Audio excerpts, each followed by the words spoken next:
Hello, my name is Jeremy Point Snow, and I look forward to sharing some thoughts, ideas, and stories with all of you that hopefully is helpful for you. And I look forward to sharing some time together. I grew up in sunny San Diego, California, here in the United States of America, and had a really good life. I was gradually gaining my independence, like we all want to do. I got my driver's license when I was 16, got to go wherever I wanted, whenever I wanted. Graduated from high school, went off to college where I lived in the dorms. I joined a fraternity and I studied sometimes. The next year, my second year of college, I moved to an apartment off campus with a group of friends. I got a part-time job. I paid bills. I went grocery shopping and cooked. Not too much, but I was gaining my independence and everything was trending in the right direction. Everything was going great. One day when I was a 19-year-old in my second year of college, I remember walking around on campus with a group of friends and noticed I had to squint to read a sign. For me, that was abnormal because I had perfect 20/20 vision my whole life. Everything was great. So I did what any other teenager would do in that situation. I called my mom. And I said, "Hey, Mom, can you set up an optometrist appointment? Let me know what it is. Call me back. I love you. Bye." That's how I talked to my mom. I went and saw the optometrist, and he ran the normal tests on me. I'm sure you've done it. What do you see better with? One or two? Two or three? And everything was routine until he had me cover my left eye. When I covered my left eye, I couldn't see anything on the eye chart. I couldn't even see the big letters. And I thought, okay, maybe I'm going to need some thick glasses. But the optometrist wasn't as optimistic as I was. He said, "Jeremy, I'd like to run some more tests on you. I need to call your parents in, and we need to discuss what's going on." I ran some more tests. I went back in his office. Both my parents were in the room, and he said, "Jeremy, I think you might have a brain tumor." The next day I went and checked and thankfully found out I did not have a brain tumor. But over the next 2 months, my family and I went on what we call a medical mystery tour, where I saw multiple different doctors and was misdiagnosed with several different disorders. And in this 2 month span, my vision drastically deteriorated. It spread from my right eye and went to my left eye as well. And it went from perfect vision to where it is now. I'm now legally blind with no central vision due to a rare genetic disorder called Leber's hereditary optic neuropathy, or LHON. Unfortunately, LHON has no treatment and no cure, and it was extremely tough to grasp that and understand it. To put my vision in perspective for you, what does it mean to have no central vision? If you could for me, please, put both of your hands together like this and put them directly in front of your face. And look around the room a little bit with your hands directly in front of your face like that. That's what my sight's like all the time. To somewhat be able to see things, I need to look above, below, or to the sides. Whatever I look directly at is completely blurred out. Because of this, I'm not able to read without extreme magnification or assistive technology. Imagine going on a date with someone you're trying to impress, and you have to ask them to read you the menu like you're 5 years old. I'm no longer able to drive. I had to hand my car keys over to my parents at 19 years old and forfeit the independence of driving. And I'm no longer able to distinguish faces. Do you know how hard it is to know someone for years, and now every time you see them, you have to swallow your pride and ask who it is because you're unable to recognize them? I was devastated. I was depressed. I thought, why me every single day for months? I didn't know that you could go legally blind in a matter of months at 19 years old, and there wasn't some type of a shot, a pill, a surgery, something that could fix it. I just couldn't comprehend it. Now, I want to pause here and share that we're all going to go through our own version of this moment. If you've gone through it, you know what I'm talking about. If you haven't, you're going to. We're all going to deal with something like this. And it feels like things are never going to get better. That's definitely how I felt in the beginning. To help get through it, something I think we need to understand is the stages of grief. So the stages of grief start with denial. You first deny that what has happened has actually happened. And then reality sets in and you go to the second stage, and that's anger. You're angry, you're mad at the world. And then the next stage is bargaining. You start to plead and say, please, whatever I need to do to make things go back to the way they were, I'll do it. The fourth stage is depression. It's really easy to get into. It's not talked about enough, unfortunately, but it's very real. And then the fifth stage is acceptance. Research says it takes on average 2 years to go from a traumatic life experience to reaching acceptance. I can say it took a little less than that for me, but that's due to some of the things I'm going to share with you now. When you get into these stages, it's not linear, right? It's not denial, anger, bargaining, depression. You reach acceptance and hooray, it's done. You can bounce around and be depressed one day, in denial the next, and move around. But I think it's a good thing to grasp and understand as we deal with tough times, as we help other people who are going through tough times. Realize that if they're angry and mad, well, it's not always because of you. It's because they're dealing with something and they might be in the anger phase, and hopefully you can help them get through that. When I was in college and lost my sight, I wanted to give up. I didn't want to go back to school. I wanted to drop out. I thought it was the easiest thing for me to do and the best thing to do. But one of my best friends in college, he called me and he said, Jeremy, come back to school and take 2 easy classes. And in my 5-class schedule, I'll take those same classes with you. And that's exactly what he did. I took Intro to Music and Intro to Film. I took 2 easy classes. Hey, Intro to Film for a legally blind guy was actually a lot tougher than I thought it was going to be. But my really good friend Josh, he helped me. He took those same 2 classes with me in his 5-class schedule, and he helped me walk to and from class.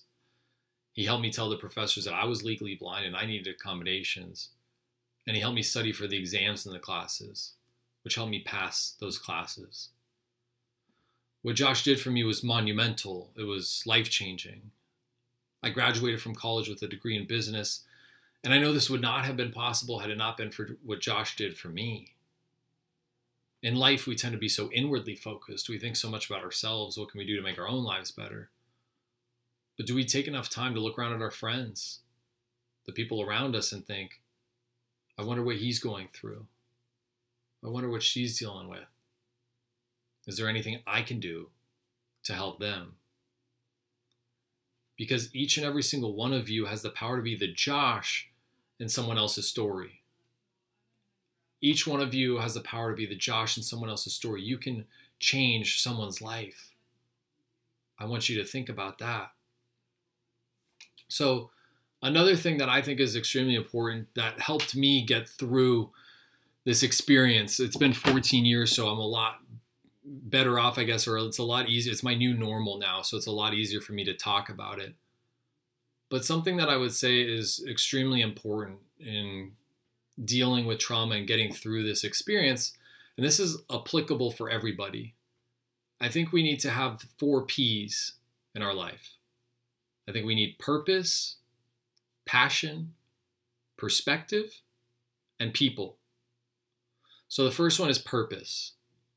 Do you have something in your life that is purposeful for you, something that's pulling you, something that's helping you, that gets you going, something you're doing that's bigger than yourself? So for me, when I first lost my sight due to LHON, I was so worried about myself and how this would go. And one of my best friends, he said, why don't we create a fundraiser and raise money and awareness to help find a cure for LHON? And so that gave us purpose. We created a fundraising bike ride. We did it every year for 11 years, and we raised a good amount of money. And that was something that gave us purpose. This good friend, Mark, when we were talking about the idea of creating this ride and doing something, Mark gave me something to look forward to during a time I had nothing to look forward to at all. And so I'm asking you, are you doing something purposeful in your life? Are you doing something that's bigger than yourself? Um, Along with purpose, I'm an inspirational speaker now. It's what I do for a living. I didn't think it was something that you could do, but when I lost my sight, I started to speak to groups and enjoyed the process.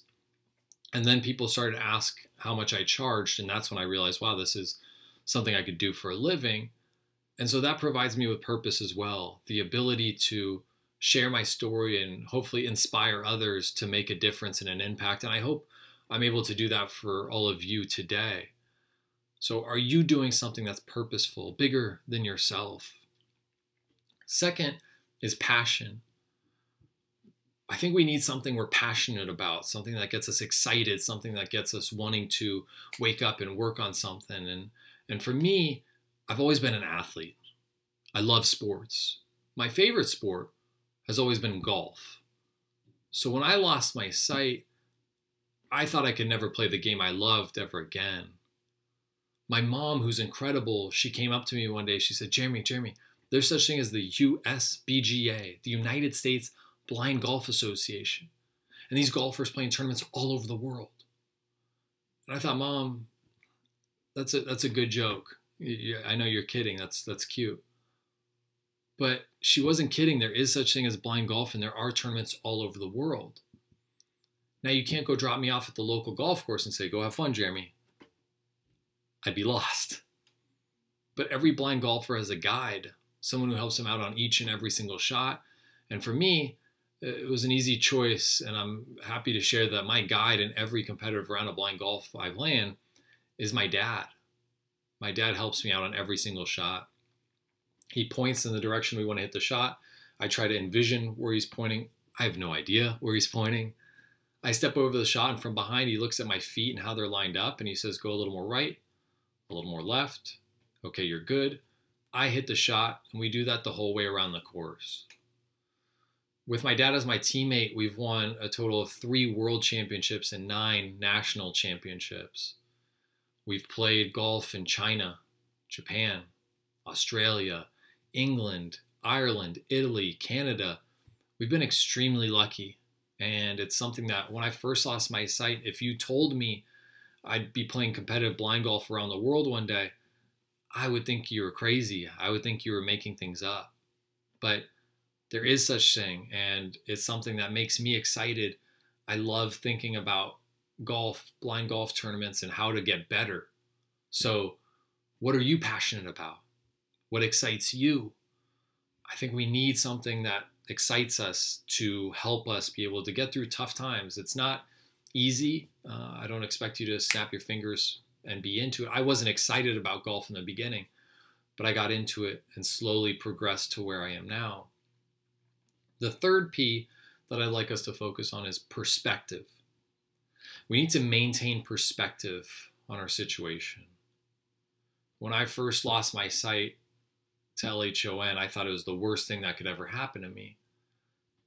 But the more I started to think about it, I started to think, you know what?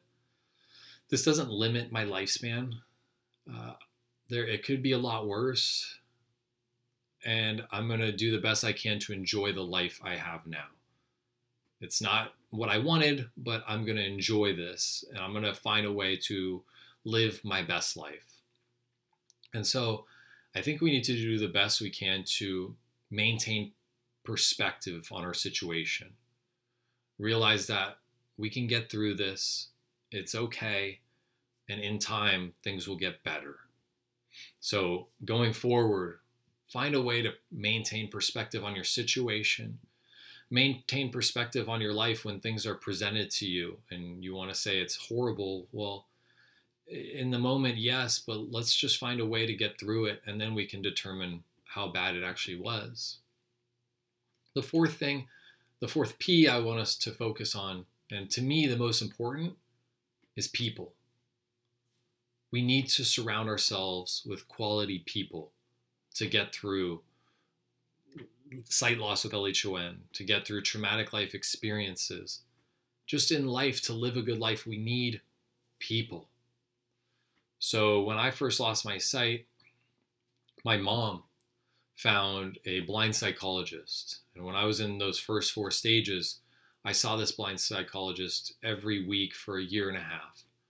And I was able to tell him what I was dealing with mentally, and he was really helpful for me.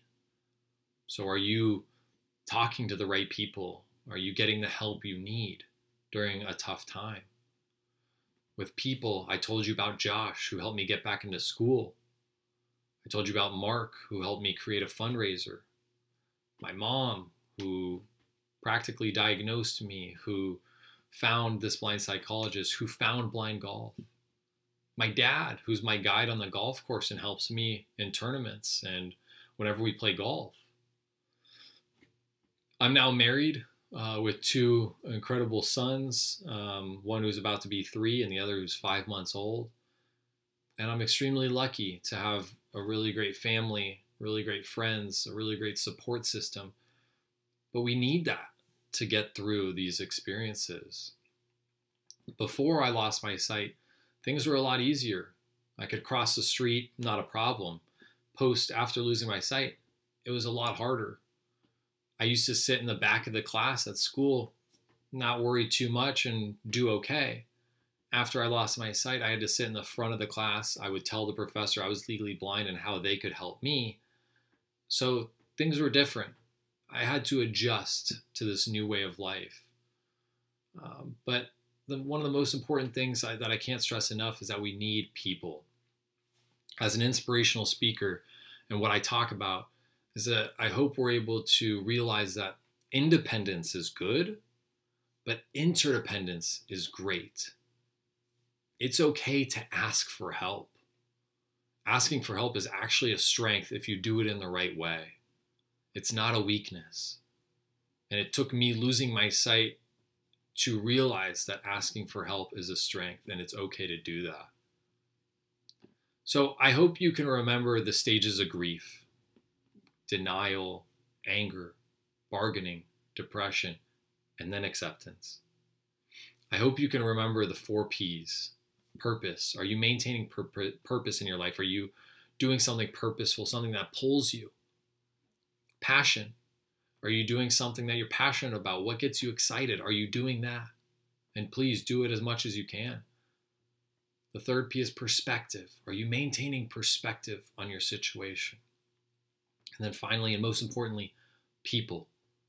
Are you surrounding yourself with the right people? It's really easy when you lose your sight to just get in your own world and think only about yourself and not want to talk to other people. But talk to people.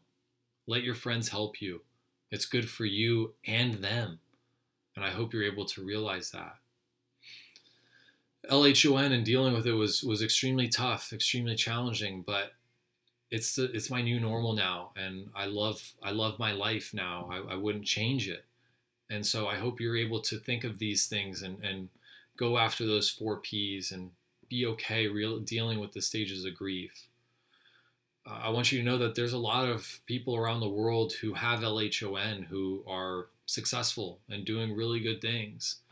And they're building a great community worldwide of people who have LHON. So if you're in the Facebook group, great. If you're not, please join the Facebook group and find ways to get involved and meet other people. Like I said, with people, get involved, get to know them. I hope this was helpful for you. I really enjoyed being able to share my story with all of you. And I hope you're able to see that, yeah, LHON diagnosis is not good, but it's okay. You're going to get through it. We're all going to deal with challenging times, but if we can have purpose in our life, something we're passionate about, maintain perspective, and surround ourselves with the right people, we can get through anything. Thank you so much.